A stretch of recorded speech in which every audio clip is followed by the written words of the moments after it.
చాలామంది వాళ్ళలో గానీ, వాళ్ళ ఇంట్లో గానీ ఒక నెగెటివ్ ఎనర్జీ అనేది చాలా ఇబ్బంది పెట్టి స్ట్రెస్‌కి గురి చేస్తూ ఉంటుంది. దానికి చాలా ఇబ్బంది పడిపోతుంటారు చాలామంది.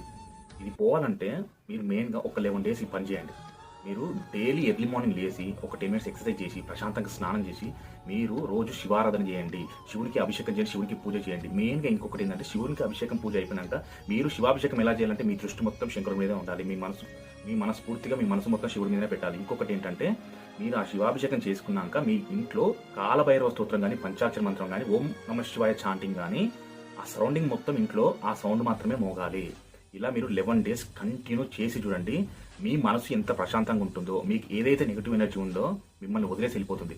ఏ నెగిటివ్ ఎనర్జీ మీ దరిదాపులో కూడా రాదు. ఎందుకంటే శంకరుడి యొక్క శక్తి అంతా ఇంత శక్తి కాదు. అద్భుతమైన శక్తి, అద్భుతమైన పవర్ ఉంటుంది. ఆ పరమేశ్వరుడు అంత గొప్ప మహనీయుడు ఆయన.